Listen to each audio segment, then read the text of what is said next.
Okay, so last week we were deep in diapers, dudes, and domestic chaos. Oh my gosh, that's hysterical. That's right. 3 men, 1 baby, and somehow it worked. It really was sweet, so right? I know. They're so precious.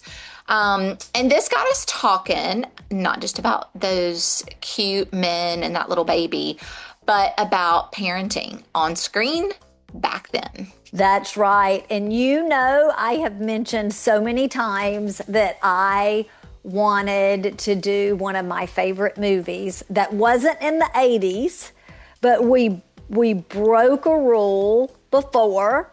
And so we're going to break a rule again, kind of, sister. Kind of. It's real borderline because it's borderline. It was That's right. in the season, even though when it came out, of the year it came out, it still made it into the movie season of 1980. That's exactly right. That's exactly right. So I am excited for this one. I know you are. We're going to step back to 1979. I was only 3, and into a story that changed how parenting was shown on the screen. I'm Amanda. And I'm Missy. And this is Real Sisters Rewind. Join us as we go back to the 80s. Hey, Real fans. Welcome back to Real Sisters Rewind. We're 2 sisters who love great movies and love rewinding back to the ones that shaped how films told stories. This one in particular. Yeah. And if you're enjoying the podcast, be sure to subscribe, leave us a 5-star rating, and write a quick review. Yes, that subscription helps more than you know, along with the review. And when you do, take a screenshot and email it to hello@realsistersrewind.com. We'll send you a Real Sister sticker as a big old thank you. All right, Real fans. And sister, I just realized we didn't even say it in the opening. But we're rewinding to 1979 and talking about one of my favorite movies ever, Kramer versus Kramer. All right, Kramer versus Kramer was released in theaters on December 19th, 1979. All right, so you were 11, and I was only 3, and I have something to say. You just said, I knew it was in 1979. I did not know it was December 13th. So that's even 19th, more. Like it's on, 19th. It's right on the brink of the new year. So it is. 80s. It's 80s. And it was playing in theaters in 1980. So I think it counts, but we just totally want to be clear, right? But I will tell you, I know you didn't see it in theaters, but I did. And sister, it was my first big girl PG movie. My friend Rhonda and I went. We were in Miss Leonard's 4th grade class at the time. Loved Miss Leonard. And Rhonda was then and is now just one of the best friends, right? Like we're still so close and still keep in touch. As a matter of fact, I asked her if she wanted to come and just talk about this part of the podcast. She said, I don't know how to do that. And she can do anything. Oh my gosh, this girl is so successful. She could do anything. But regardless, we went to the movie to see it. It was a matinee. And was it just the 2 of you, or no, it was just the 2 of us. We got dropped off at the movies and then we were picked up after it. Yeah, so it made it even bigger. A bigger deal, but I can remember not having a clue what to expect, why we chose that movie. I know, I'm like, what a strange movie for 11 I know. And it's strange because it wasn't like I was a fan of any of them. I think we just wanted to go to the movie. And back in the day, that's what you did. Movies were so good. You opened the paper and there was one available at the time you could go, and it was rated PG. So we were like, and we went to the movie and sat in that theater and cried like a baby. Mm-hmm. Yeah. I knew you had seen it in the theater, but I imagined it being with Mom. No, but I'm sure I came home telling Mom how good it was, which, Mom divorced my biological father whenever I was Little. three, yeah, like 3.5. And so she was probably a bit mortified that I went to see this movie when she ever saw it. I don't know if she went to the movie to see it or not. But I was telling Chris about us doing this movie as we were preparing for it. And he was like, it was depressing to me. And I was like, it's not depressing. I said, it is, it's just realistic, and it's told just what it is. beautifully. Yeah. So, and he said, well, maybe it's because you had gone through that and you had, had I guess, a good experience, so to speak, with I it. can say why it's not depressing, and I'll get into that when we get more into the movie. But Okay. of course, it's emotional, but there's definitely a reason I see that it's not depressing. So Oh, I can't wait to hear your theory on that. All right, sister. So I've been talking all about my first experience. I know you didn't see it in the theater, as I said earlier, but do you remember the first time you saw it? I don't. I was very little, and I shouldn't say very little, but I was young. Like I remember it. I saw it on TV. It must have been a VHS though. I VHS. guess, unless it would have been on HBO or something, which is possible. Very possible. Chris said he didn't see it in theaters. He saw it on HBO. Okay, maybe it was HBO then, because Maybe so. I was pretty young, Yeah. and I loved it. Like even as a child, yeah, I thought it was very sweet. Me too. Well, let's set the scene with a quick pop culture spotlight from that time, sister.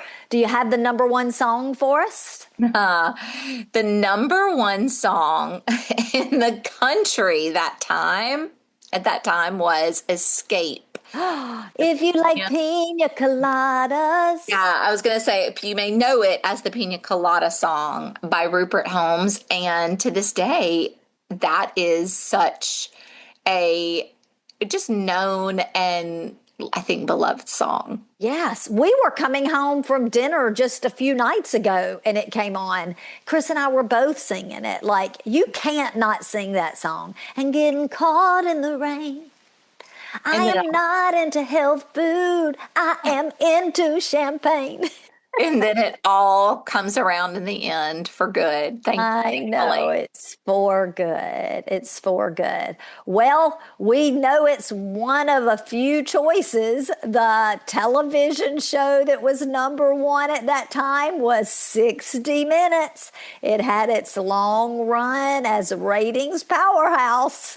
Yeah, you know what, though, I was thinking about today, and I need to nail down some more like factual information about this, and I should do that so I can figure out where to plug it. And I know we've talked about thinking about TV. I know we've said the facts of life, like it's come up, but we could have a little moment for facts of life. Like there's a lot to say about facts of life. Like I was just thinking about the people in it, and I was thinking there's just a lot of funny commentary about facts. All right, let's do that. Let's plan it out for one coming up soon, because I'm just going to tell you, I wanted to be Blair, but I wanted Tootsie to be my best friend. 1000%. You mean Tootie, not Tootie. Tootie. I've got Tootsie on the brain, I guess. And yeah, when Tootie. I will say this, we'll put a pin in it for when, because I think I need to know more about the years of facts. Yeah.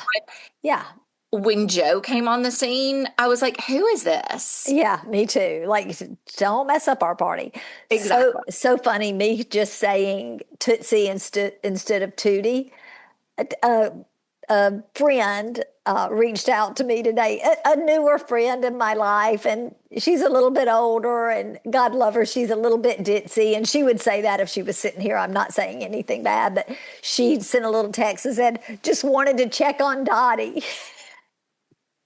Instead of Lottie for Mom's name. I thought that was so funny. I know, it was very, very sweet. Still very thoughtful. Yeah. And so I guess I'm somebody's older ditzy friend. That's for sure.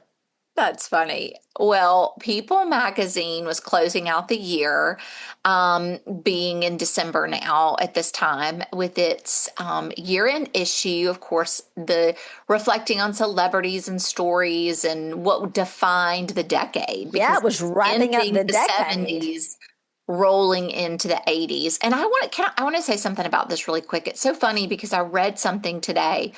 I was actually looking up some things about the 80s, of course, for our podcast. Yeah. And I was looking at a Reddit thread, and it was talking about how the person said, I know people always envision or talk about the 80s or visualize the 80s with like neon colors and, you know, pop and big hair and that sort of, I think, later 80s vision.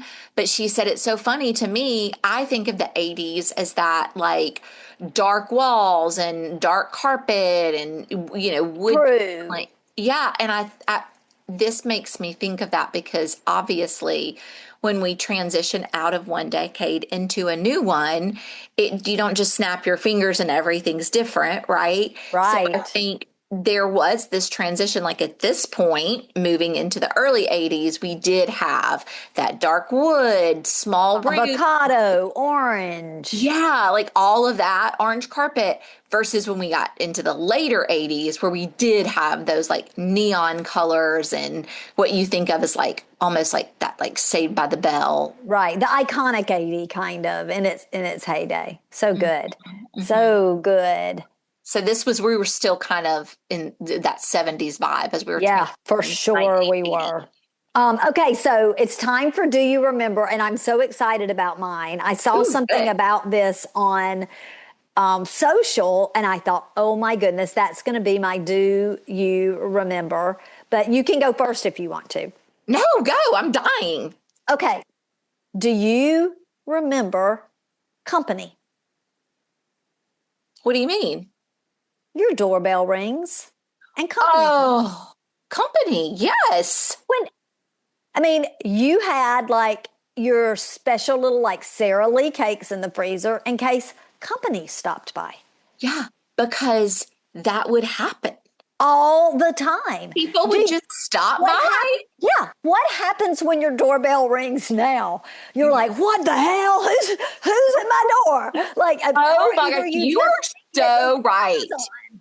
Right. And but Nobody has just company. Now you it may have doesn't someone happen. like over for dinner, but who just stops by someone's house just to Like, visit? oh, I'm on my way home from running errands. I'm going to stop by Lottie's and just visit. Have a glass of iced tea and see how Or they're doing. or Aunt Teresa would have a cup of coffee. Yeah, or coming from school, I might just stop by Aunt Louise's and Uncle James and see them. And we had company at our house drop by all the time. All the time. Girl, How does you that never, happen? How did that happen? you mean how did it go away? Well, I mean, no. What if you're like in the middle of doing? I guess You like. were always prepared for company. But would you just like stop whatever you do? I guess so. Sure, You or they'd come on in and mom would finish, frying the oh, pork come chops. on in. Let me Yeah, get come you on some in. Let me tea. get you some tea. Sit down. You Let me want get the some Sara coffee? Lee cake out of the freezer. I'll whip you up some chocolate chip cookies. Would y'all like some cookies? We've got some leftovers if y'all want some leftovers. And listen, this wasn't just like on Saturday afternoons. You may No, have you're right. somebody like drop by your house on a Tuesday night at No, 7:45. 100%. That's like really what I think more of. And like, I guess we weren't as busy in our homes in the way I think of now because we didn't all have our own private devices and things. We Exactly. talked about last week, getting away from the tech. Like, you couldn't be just on your computer in the back working. Right. You were all pretty much together in the family room watching Just a chilling. television show. Yeah. And if you did happen to be a teenager or a young person up in your room, if company came, you got called to come down and didn't Yeah. matter what you looked Yeah. like. Amanda, Aunt Teresa's here. Or Aunt Sis is here. Yes. Uncle James stopped by. Come on down. I mean, isn't that a good one? Like, how long has it been since you That, thought about company? yeah. Now when I think of company, it's a planned event. Like we've got Always. company coming, we need to clean the house. Do we have food? Like it's Are a the sheets clean? Because if company's coming, more than likely they're staying the night. Because if it wasn't, if they weren't spending the night, you'd probably just say we're having, um, what's Allison's last name? Devinny's. Devinny. Yep, Devinny. I said it. Like we're having the Devinnies over for dinner. Yeah. You Yeah. wouldn't call it company. And truthfully, we may not even have them over. We would just go to a restaurant. Yes, My mind's blown. I'm shooketh. I know it. This is going to be our best episode yet. I mean, company, Kramer versus Kramer. Like, I am so excited about this episode. All right, what's your My do you remember? is not as good, and it may be. I don't know if Sister, I yours don't. is always Well, you. I don't know. Good. First of all, this isn't like specific to 1980, but it happened in my early elementary years, so it is around this time. I'm so sorry. I just got tickled. I have to interrupt you because I'm just thinking about company, and I'm thinking about like random people stopping by, and I can like how awkward it was. Like I can remember I had like people I went to school with and stuff that like this like person that like normally you wouldn't do anything, that they might just drop by your house, and how awkward it was. And I was thinking of one person in my head, and I just got tickled, and I'm sorry. Please take over. I would get tickled thinking about it happening now. How awkward that would be. It would be. We should make it. All of our listeners, we should drop in Let's bring it back. somebody this week. Let's bring company back. Let's bring back company Oh because my goodness. yeah, I let's bring it back. I am so sorry I interrupted you, sister. That was so rude. That's I just hilarious. got my tickle box turned on. Okay, what's your do you remember? So I know it was early elementary. I'm sure y'all had to do this, but they definitely don't do it anymore and didn't when we were teaching. Do you remember fluoride? The fluoride tablets? Oh, ours was in a little cup. It came in a little, like a medicine cup, and it was like the color of mouthwash. Okay, no, we And had you would have to swish it and spit it back in. to a little red tablet. It seems very suspicious now. Like as now, I know. I'm like conspiracy theory kind of thing. well, I'm just like, that's really weird that we, I mean, it was like every year and they would come visit whoever it was, I guess, to talk about your teeth and everybody had to chew this little red tablet. I had forgotten about that. I do remember the red tablets, but we got fluoride. Well, maybe the red tablets weren't fluoride. Well, I was thinking the red tablets were something you chewed, and it showed you how well you had been brushing your teeth. Maybe that was it, and maybe we. And did they maybe so. fluoride. Well, when we had fluoride, we had it once a month. They brought it in on a milk tray, like a cafeteria tray. Now that is psycho. Yep. And actually, for some reason, I'm thinking we maybe drank it, but maybe we just swooshed No, it. I feel like you drank it also. I do feel like we drank it. We like ingested it. Okay. Because we'll have to look that up. But our water has fluoride in it now, right? Right. Which is And why they maybe don't it and that's why I think you ingested it. But I mean, Lord knows I needed it. I went to the doctor when I was like 5.5 years old. I had 5 cavities. I haven't had a cavity, knock on wood and praise the Lord, in Did mom years put and you in the years crib and with a bottle of tea? You'd think, right? A bottle of sweet tea? No. That's so funny because I didn't have a cavity until I was like out of college, like a full blown. It's because of it's because of the red pills. They had advanced from the fluoride. Anyway, thinking back on it, that was weird. So I don't know what it was all about, but it was weird. Okay, we'll have to do a little research. Mm-hmm. All right, sister, let's talk about the movie Kramer versus Kramer. It was written by Robert Benton, who actually died this past May of 2025. Oh, Yeah. Let's He was like a jolly old chap. Let's dedicate this episode to him. Okay, we'll tell his family and they'll help us publicize. You know how sometimes the end of TV shows it'll be like in memory of. Yeah. Mm-hmm. Yep. Well, Robert Benton also co-wrote the screenplay alongside Avery Corman, whose novel the film is based on. I kind of want to read it, to be honest, because Do read it because you're a reader. I I kind of don't do. really read many novels, but I you kind can. of have a lineup right now, though I'm getting behind. He also wrote Places in the Heart in 1978. No, I'm sorry. He also wrote Places in the Heart, and then the 1978 Superman. The Superman that we all think of when Yeah. we think of 19 that. Yeah. sorry, not a 1978. Places in the Heart's a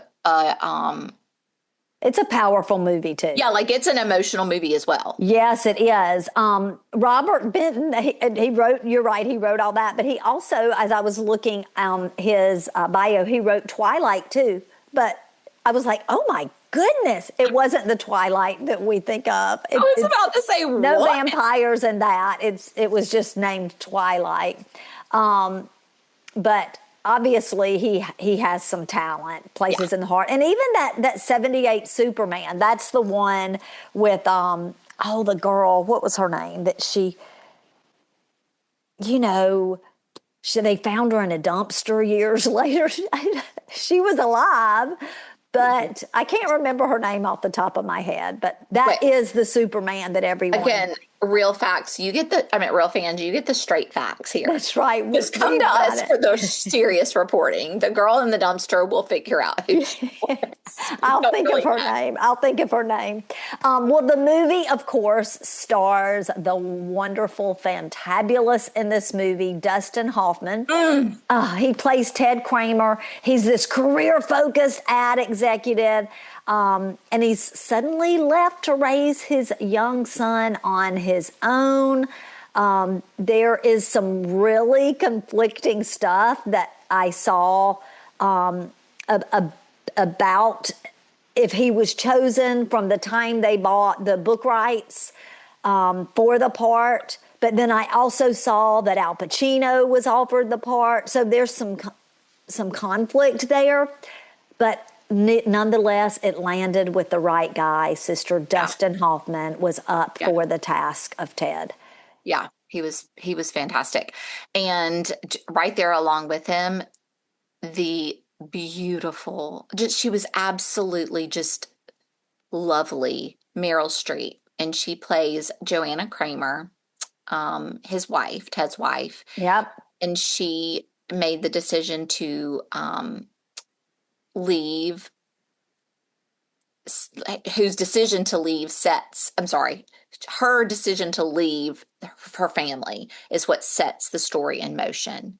Yep. And then we do have Kate Jackson from Charlie's Angels, who was the first choice to play Joanna Kramer. No, indeed. No, indeed. But she had to decline due to her TV commitments. She had to talk to Charlie and be with Farrah Fawcett and Jacqueline Smith. They also thought about Jane Fonda, Susan Sarandon, and Goldie Hawn for the role as well. Yep. In fact, I think they were even offered the role. Yep. So Nope. I'm going to say no, but I mean, I also I could see some of them. If you will notice today, not real sister, you are my real sister. I am your real sister. I am. I just realized this. I'm You're channeling her look. Meryl Streep's hair today. Yeah, you are. Very much so. And you're beautiful as well. Oh, you're so sweet. Well, you know what?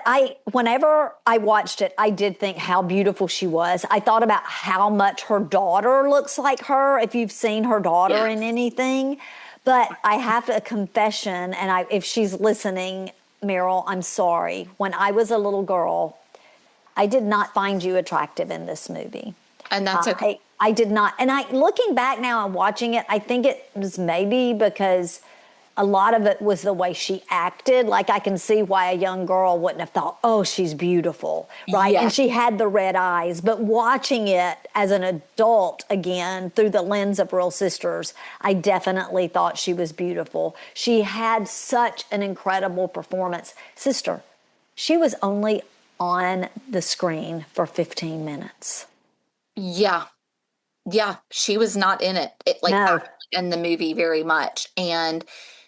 but man, I mean, she is seared into your memory. And Yeah, I get what you're saying because she had such even with her beauty, I mean, she was flawless, but it yeah, was definitely physical beauty because she had such a sadness yeah, she wore, yeah. which was exactly what it should have been. Yeah, I think she was the perfect actress for this role. Mhm. Everything about her, I feel like, was great.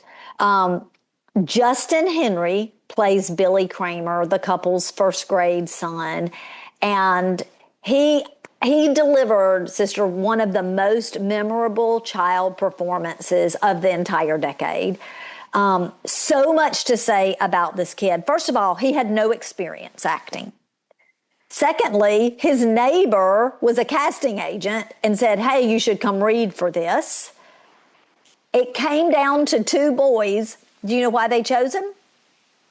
Why? Because he looked more like Meryl. Yep.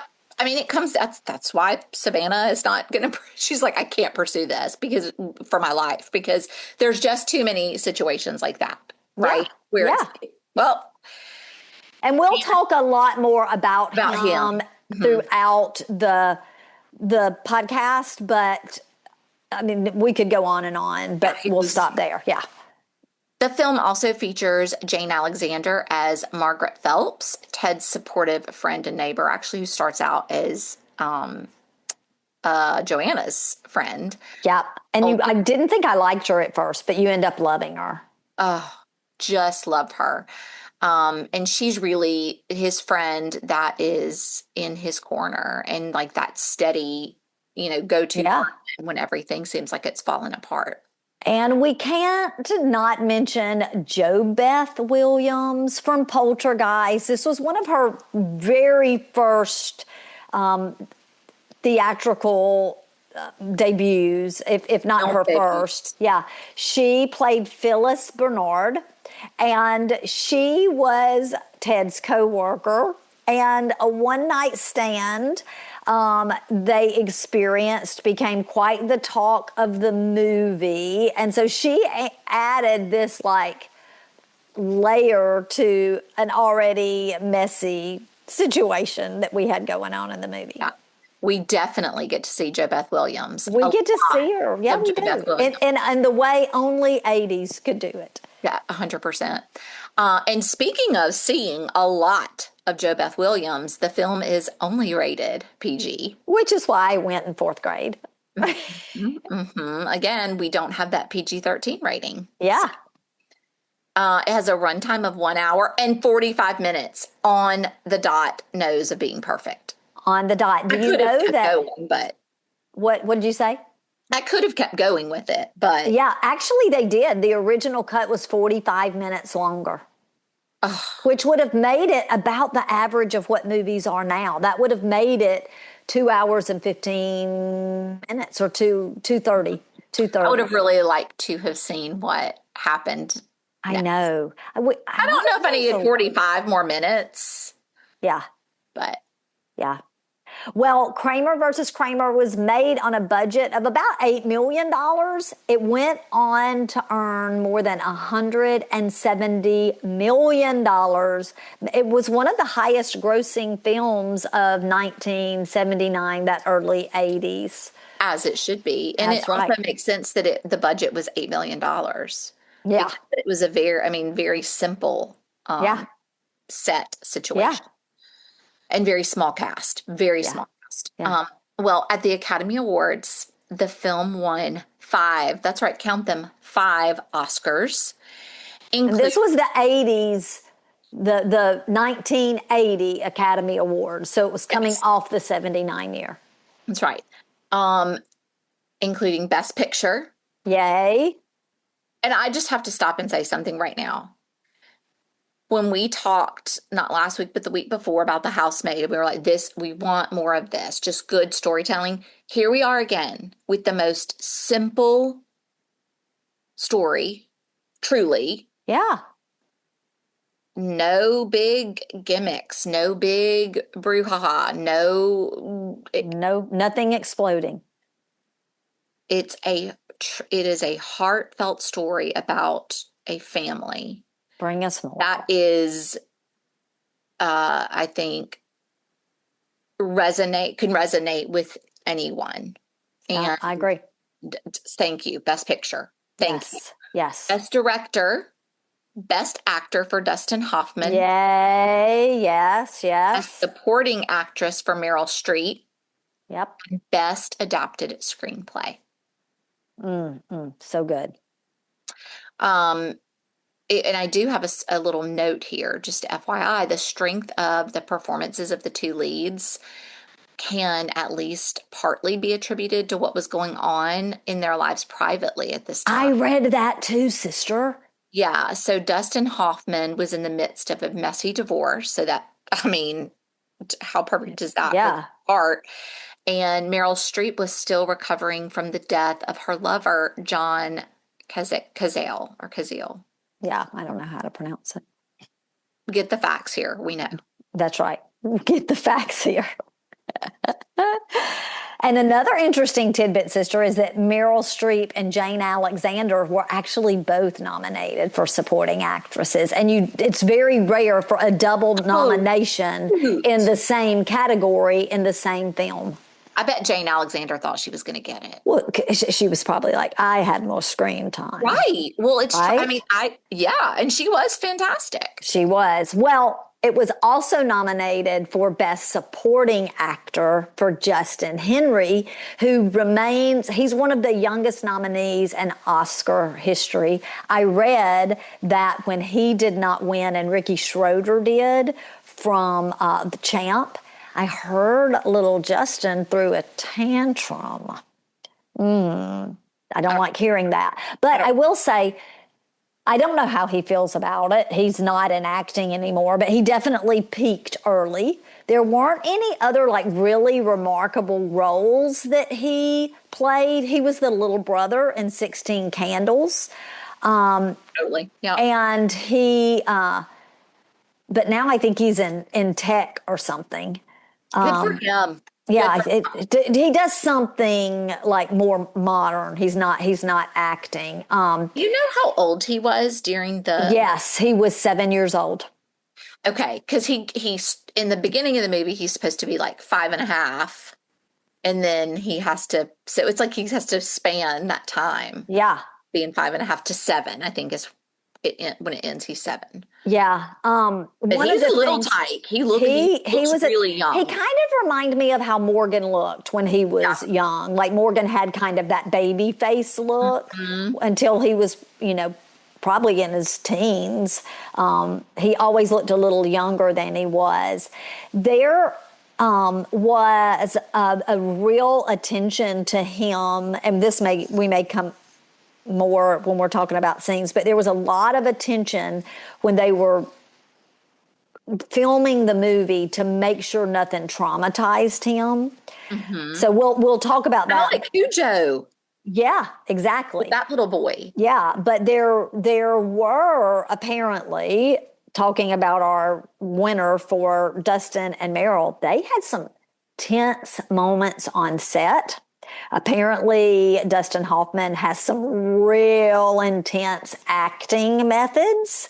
As a matter of fact, at some point, and I couldn't find when or why, but he slapped her to get her, or hit her to get her kind of back into character. Slapped her. That is a little bit different. I know. I read both, actually, to get her into character. And she has said that she would never, she said that at the time she'd never work with him again. And to my knowledge, they haven't worked together again. Dustin. I know. He's intense. Okay, and one other thing I'm going to say is that, so Kramer versus Kramer won Picture of the Year, Best Picture, right? It was the first time 2 consecutive films won Best Picture of the Year that were concerning interpersonal relationships and family bonds. Ooh. So the next year, Ordinary People won. And so there was just a big kind of cultural notice that these two movies won Best Picture back to back. I also wonder if that is because, like, I was trying to explain to Madison because she was in the kitchen working on our sourdough bread when I was watching this. She was asking some questions and she was like, what's this about? And I was kind of trying to tell her, and it sounded really silly when I was explaining it because now it's so common. Yeah. But I do wonder if there was power in when this story was, when it came out in 1979, 1980. Like if that was part of its power, that this was something that was a little bit like families were brushing things under the rug, not wanting to talk about these kind of things out in the open. And so once they started making movies about real world things, people took notice. Is that kind of what you mean? Yeah, or it was like, oh, I know, oh, my girlfriend's gone through this, or you know what I mean? Right. And so it was resonated with people a little bit. All right, real fans, court's in session. I wish I had a gavel. I know. Pomp, pomp. It's time for Kramer versus Kramer.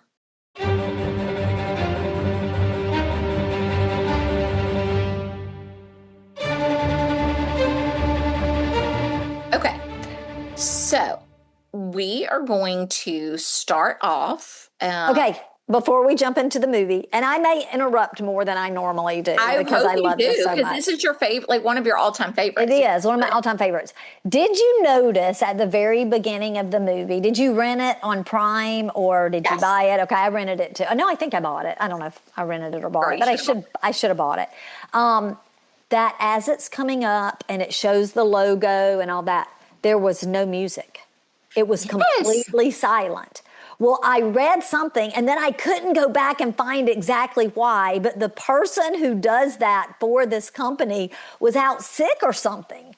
And so the logo piece where it's usually like dun da da da da da da da da da da da da before the movie, it's completely silent. It's just the logo during that. Isn't that crazy? And they were like, we're good with that. I guess like it's just let's get it. We're on a schedule. Let's take it to the screens. That's really funny. I didn't notice it, but I thought it was because of like the seriousness of the film or something. Yeah, I don't.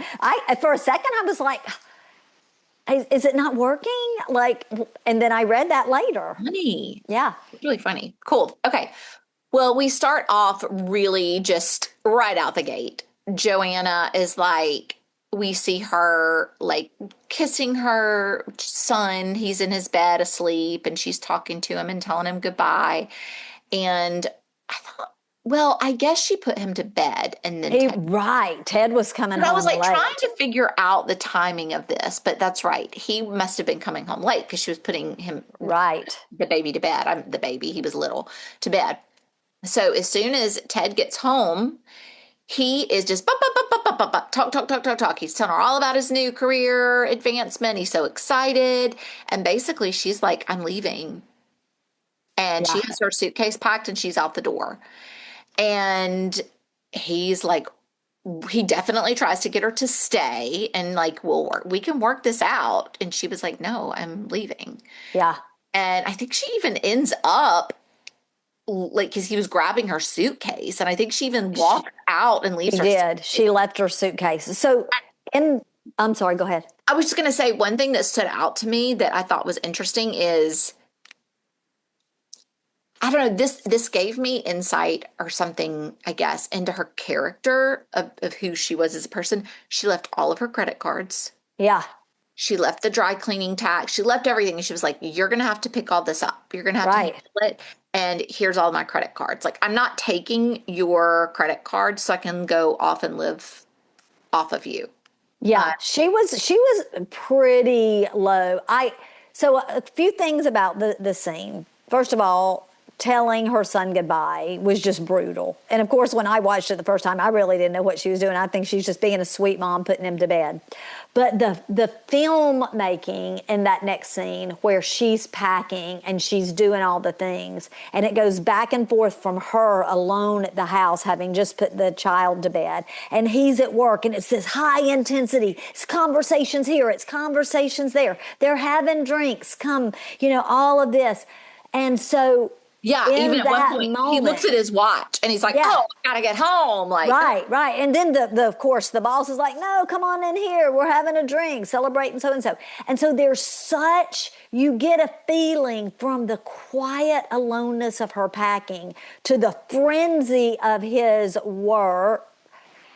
It's just this dynamic that just brings you in immediately. and you And then completely, if you've ever been a woman that's in the home when your husband go, I mean, you get it. that is exactly what I was about to say, sister.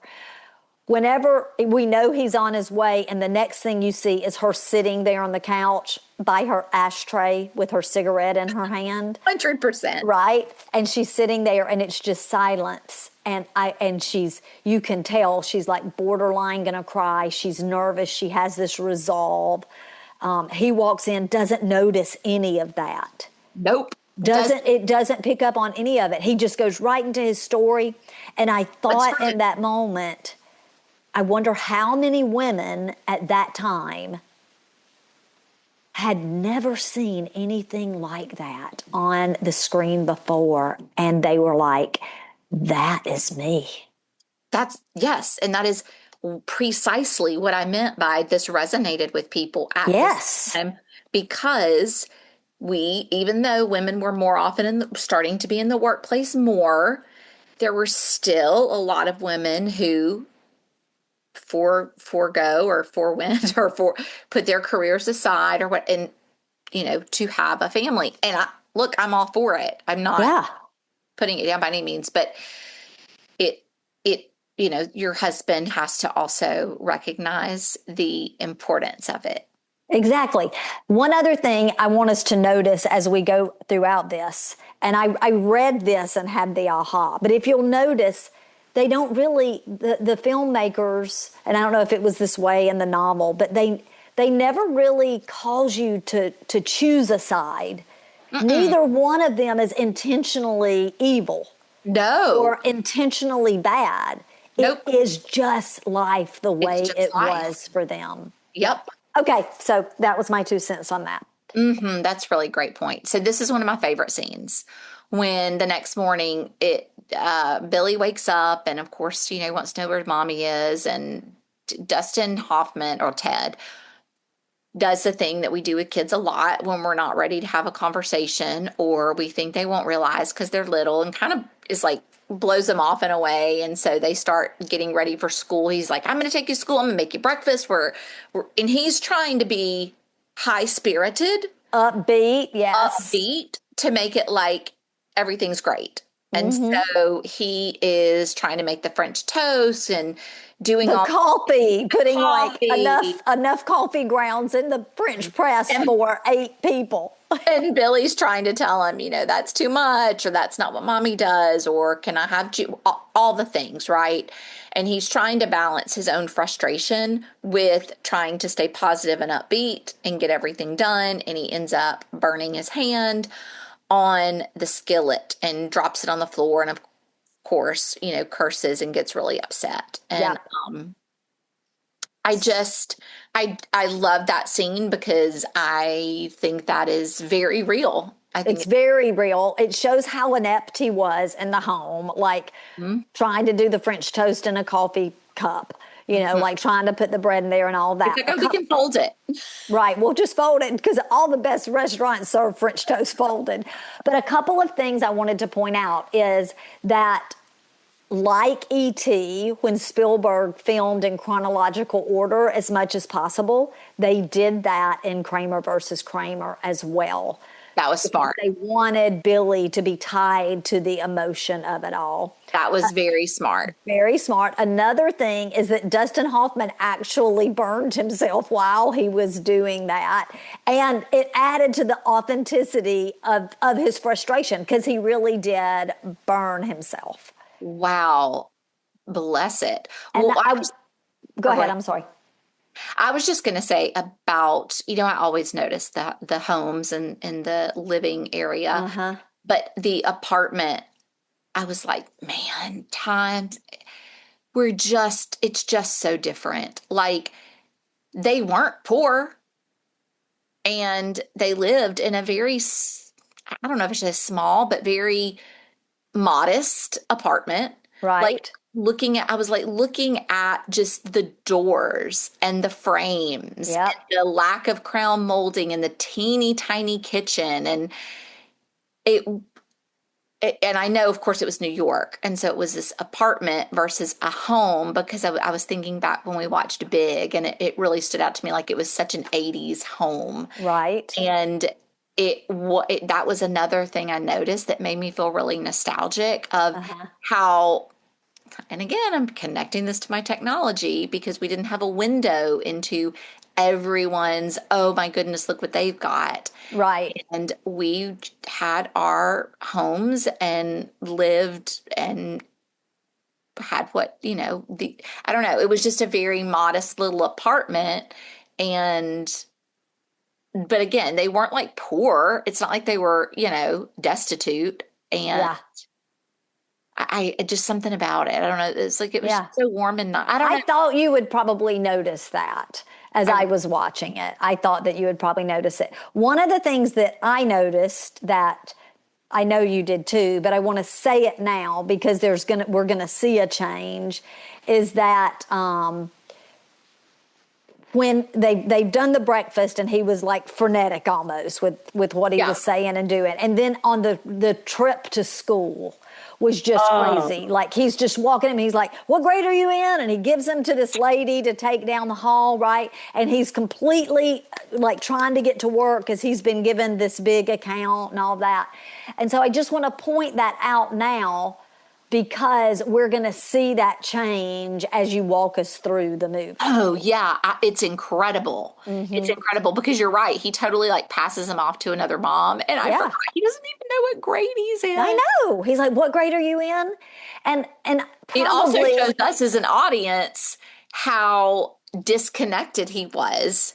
right, and Oh especially my. in the moment with the stress. Like maybe he knew the kid was in first grade, but Right. maybe he didn't. I think there are very few dads you could ask today that don't know what grade their kid is in. Oh, I don't. No, I don't think that's true. I used Oh, to have really? time not know as a teacher what grade their kid was in. Oh, that would surprise me. But I do think that it definitely was a sign of the times for them. Mm-hmm. Okay, walk All us right. through. So he is just like you said, trying to make it. He's trying to make it through the day is what's Yeah, happening through here. the day because he really thinks that Joanna will be Joanna's going to home be that night. back. Yeah, Yeah, a she'll couple be of days. back. Uh-huh. And another thing I wanted to mention that's going to come back again is that he sort of has a confrontation with Phyllis, who is Mark or who is Joanna's friend, Right. and sort of blaming her for Joanna leaving Yeah, because because she's divorced. she's divorced. Mm-hmm. And she and Joanna had, that was her friend in the building and they talked about things. And he just really felt like she was the one who encouraged Joanna to leave. So Yeah. that relationship changes and develops as well. Pretty So, quickly too. It's not yeah. like there's any other friction between them Yeah. beyond that. Because I think he's desperate. Yeah. I think he's desperate. Yeah. Okay, but so all this is happening, and one of the scenes that I want to bring up is when he's going through this time of transition of being the primary caregiver now, Right. we see one of the first big clashes between Dad and Billy, between Ted Oh, and yes, we do. and it's Billy doesn't want to eat the Salisbury steak for dinner. It's a frozen TV dinner, by the way. And he refuses and says he's just going to have ice cream. And he goes to the freezer and gets that ice cream out. And of course, Ted is like, if you do this, you're going to be in big trouble. You're going to be in trouble. He keeps Yeah. warning him. And he gets that ice cream out and gets himself a big old bite. And it leads to a very heated argument where they both argue and fight and say ugly things to each other, like they hated each other. And Yep. things weren't going great at that moment. Yep. It so much reminded me of a time when Morgan was a little boy and we were at the table and he had like a booster chair, like you know how you'll put a booster chair in a chair. Uh-huh. And he was barefooted. I can see it like it was yesterday. And he put his, like, wanted to prop his leg up. Sure. And so I remember this. He put his, like he was going to put his foot on the table. Yeah. And Chris Washam was like, don't you put your foot on the table. And he just like slowly, crept it up there and put his foot on the table. He thought he was being funny. He did. He thought he was being funny, and he didn't think it was funny for very long.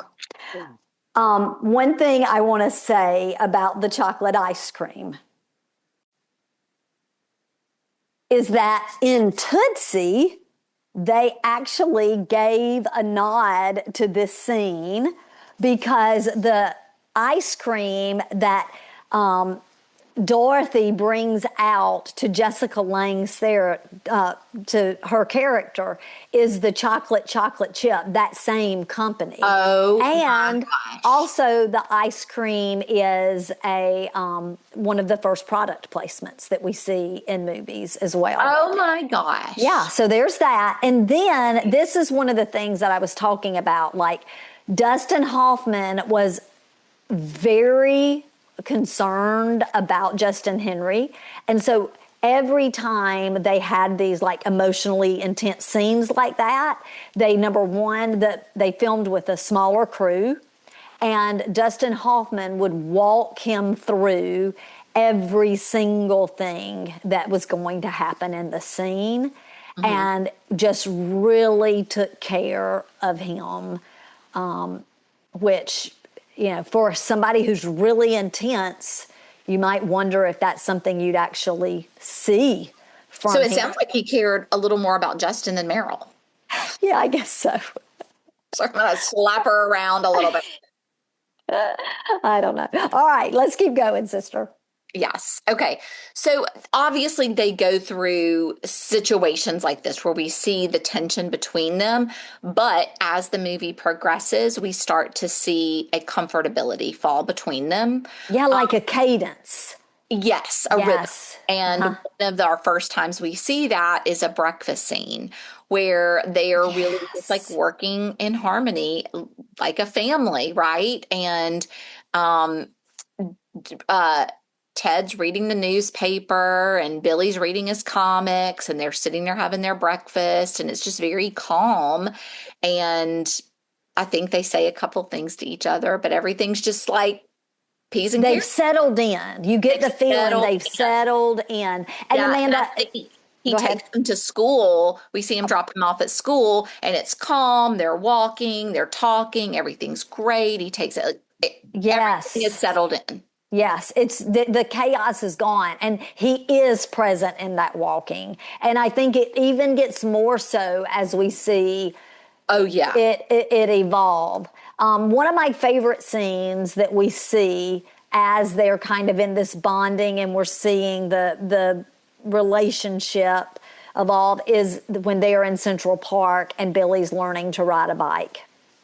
And it's the cinematography of that, if that may not even be the right word, but I think our real fans will get it when I say that. Like, it is so beautifully filmed.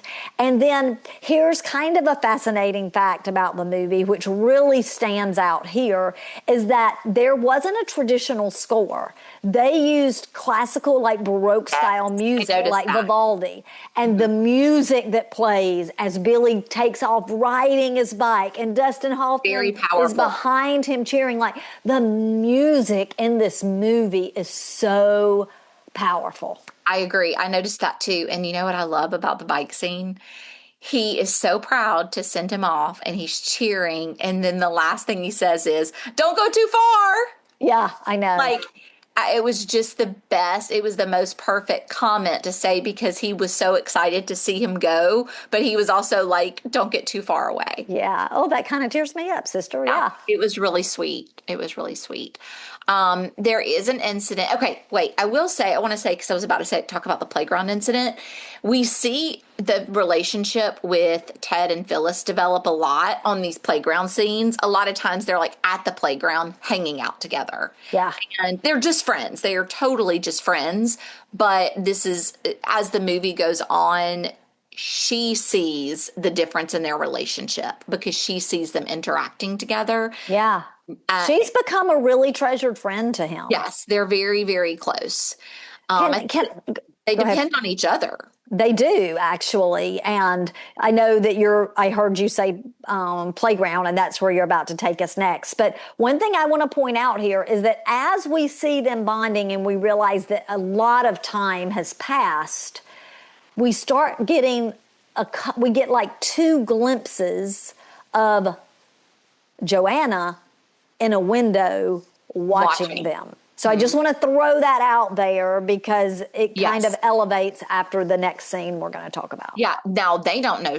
No one else. We see her as the audience goer. Yeah. Right. Exactly. So he falls. He's on the jungle gym at the playground and he falls, and it's a bad fall. And we see Ted, scoop him up and run blocks to the hospital with that baby in his arms the whole time, just saying, "It's okay, I got you. You're gonna be okay. You're gonna be."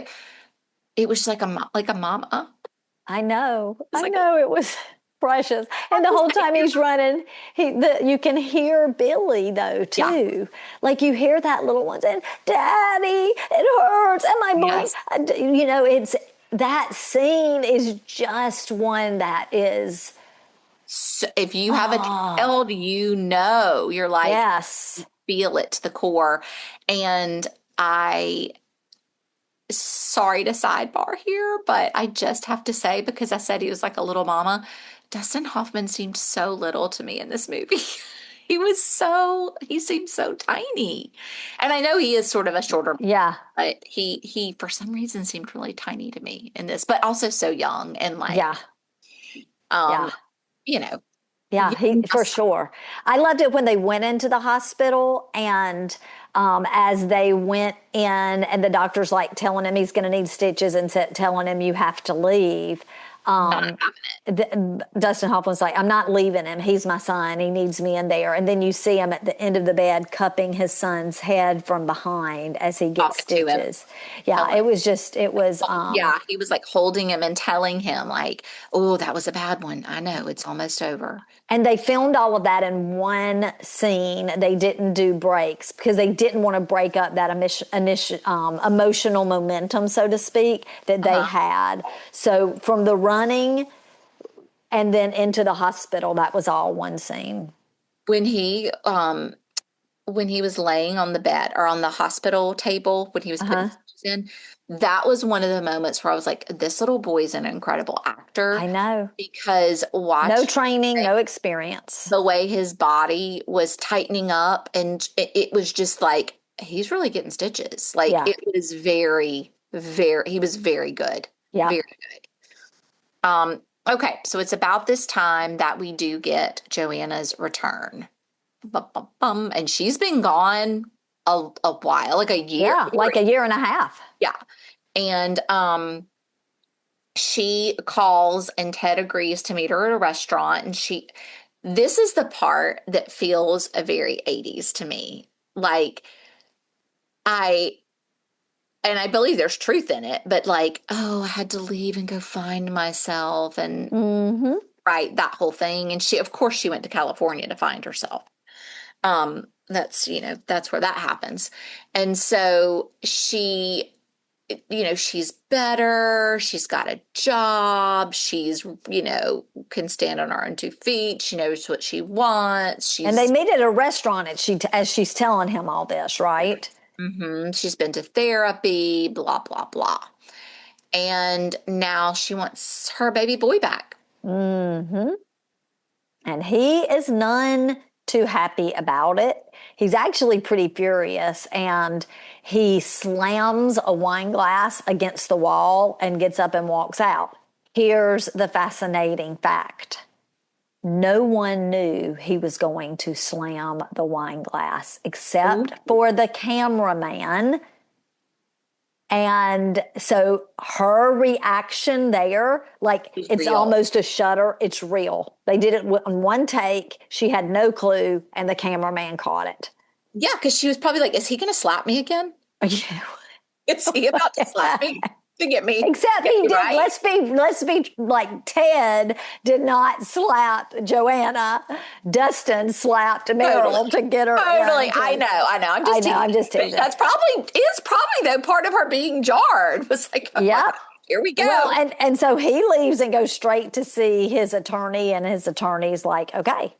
But then something happens when he goes to work, sister. Well, when he goes to work, are you talking about when the boss takes him to lunch? Are we there? Uh, yeah, yeah. That's So, exactly what I'm talking about. yeah, his boss is takes him. He's like, "Hey, can we go to lunch?" He's And tired of the shenanigans of him talking about his son and meetings and yeah, PTA and all they that go kind to of stuff. lunch, and Ted is just talking away about Billy, I and know. he's like, he's not here for it. And he apparently had missed some things with the account that he had been given, and it was a really big deal. And so they were firing him, and he literally sat there and begged for his job. He was like, I know. I'm trying to get custody of my child. And the lawyer told him straight up, it's going to be 15,000 right off the top. Like, Yep. that's a lot of Yep. money back then. Yeah, it It's a lot is. of money now, but back then it was a lot. So So when he tells his attorney, though, he's like, man, you don't have a shot in hell to get custody of that kid without a job. he But says, I will have a job in 24 hours. And it's right before Christmas. And so yes, crazy. So he is, I mean, the very next day, he's out there looking for a job. And he ends up going I love this. He goes into a like headhunter place, and they find one possible opening, and he's like, make an appointment today. The guy's like, well, it's December 22nd or whatever, and he's like, I don't care, yeah, I'm going in. Anyway, long story short, he gets in, he impresses them, and he lands a job, and it is less salary and a little bit less of a role than he was at his other position that he was at his other job, but he had a job. he was sacrificing for his son. I love this scene because he wasn't leaving. And then when he gets the job and he walks out, and it's in the middle of their Christmas party, he sees this beautiful woman. He walks over and he just kisses her, just like, heck yeah, I got it. He doesn't Yes. say anything. That woman that he kissed at the party, her name was Ingeborg Sorensen, and she was a former Miss Norway and a Playboy playmate. Well, she was pretty, and I She bet was she was pretty. like, this is my big role. And I thought about that now. I was like, that wouldn't fly in a movie now because people would be like, ew, Yep, you're right. salt, I sexual. thought that same. I thought that same But that thing. wasn't what he was. He was just like, oh my gosh, I'm so happy. I know. I I mean, know. give me a smack on the lips. All So right, sister, bring us home. we get into the trial. It was brutal. Of course, both of the lawyers are trying to make the other parent look Yeah. unfit. And neither one, really, I mean, Joanna, yes, there's a case to say she was unfit because she just left and Uh-huh. disappeared. But prior to that, she had been a really good mom. And Yeah. so it was hard to make a case against either one of them. Right. Um, Meryl Streep actually did not like the way that monologue was with her testimony where she kind of explains while she left. And so she actually rewrote that courtroom scene, that little speech, because she just wasn't satisfied with the way it was originally written. I guess it wasn't mother, like Motherly, real like nurturing. motherly plus a stressed out mom. Yeah, like it didn't show. Right. That's good. I mean, it Yeah. it really was like I felt for her. Sure. Sure. Um, yeah. I mean, But ultimately,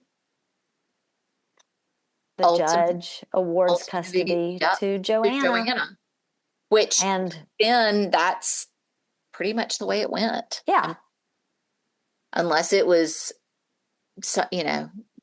the child was in some sort of physical danger. So yeah, the judge did award custody to Joanna, and he has to take Billy to explain to him that he was going to be living with his mommy. And Ugh. it was brutal. Again, similar to that first scene with the French toast, he was trying Yeah. to be positive about Yeah. it as much as possible, and Billy was like not buying it. He was bawling. I was bawling. And I loved that they never had Billy say, like, I don't want to go with mommy. Right. Because I don't think he felt that way. Right. I agree. He It just was beautifully he done, just didn't want to sister. leave his daddy. Yeah. It was beautifully done. And there had been a whole, so we started out the first breakfast that they had that was completely chaotic.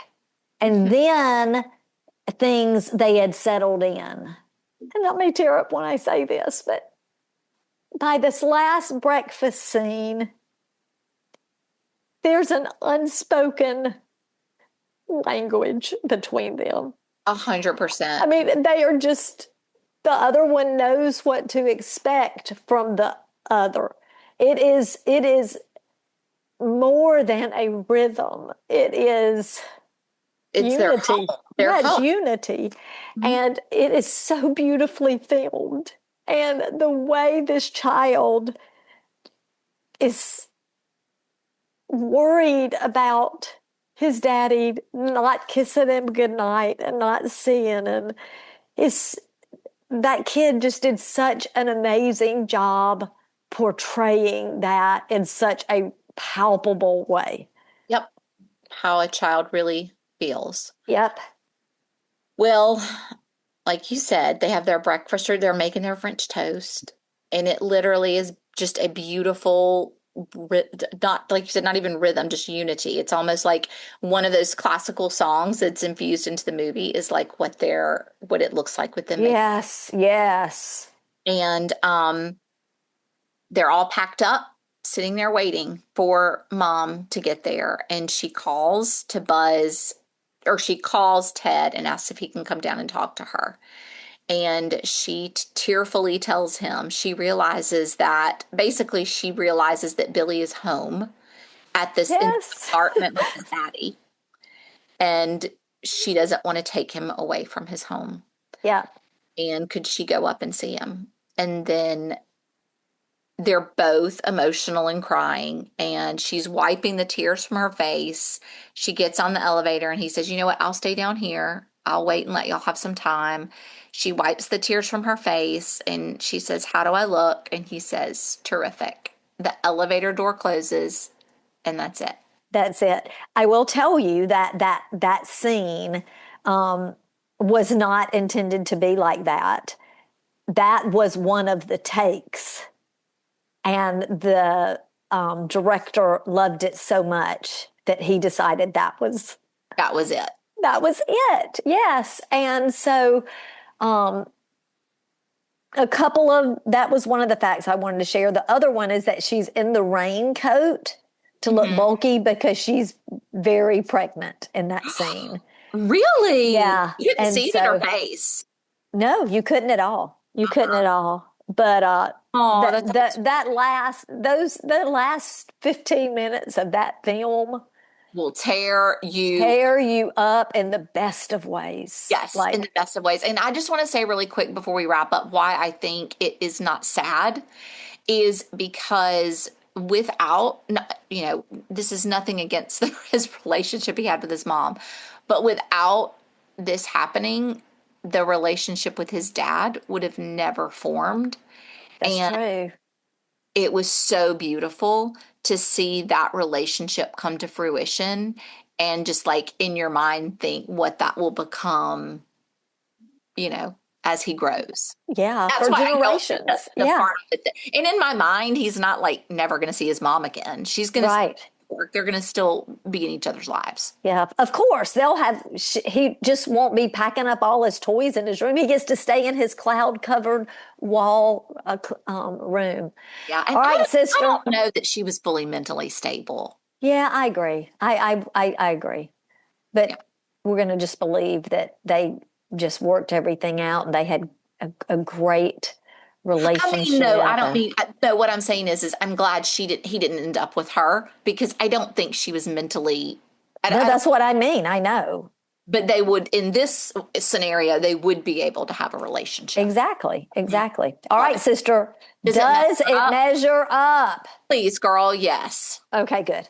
So I didn't hype it. No. Oh my gosh. I knew it was wonderful. If you haven't seen this movie, and I'm going to call out Hester Jane because she just texted us with guessing what this movie is. She loves to text us her guesses every week, and we are here for it. Hester Jane, you can see now you were right. And if you haven't watched it yet, go and watch it. And that's for everybody. Treat yourself to this movie, but have some Kleenex. Yes, definitely have Kleenex. And I will say that our film, what would you say, connoisseur, Dr. Miles Doliak, I did find out he's a doctor. Yes, you told us. He uses a scene from this film in his film class every year. And for sure, there would be lots of scenes that he could use, but I know he likes a variety. Yeah. So just to say, it is definitely a beautiful film. Yeah. So that's it for this week. All right. You go ahead. All right, real fans, here are your clues. Next week's Rewind drops us into a world where nothing is as straightforward as it seems, and trust is a very dangerous thing. That's your first clue. All right, second clue. This story pulls together power, politics, and passion with one decision, setting off a chain reaction no one can stop. Is there going to be something in here about the wall coming down? It says politics, and it's 80s. About the wall coming down. I haven't talked about Reagan or the wall all season. All season. Is it happening? Is it going to happen? Is that what's happening? I don't know. Have you seen this movie? I don't know. Well, the third clue is that by the time the truth surfaces, you'll realize the answer had been hiding in plain sight the entire time. Sounds like it's going to be a good one. Yeah, so before you go, if you're loving the rewinds, we'd be so grateful if you'd leave us a 5-star review and subscribe wherever you listen. Your reviews help more than you know, real fans. And it helps others find the podcast. And also, go ahead. Well, we love reading them when people say. We do. It means so much. It means a lot. So, real fans, we will see you next week for another Rewind. Bye, sister. Bye, sister. Love you. Love you.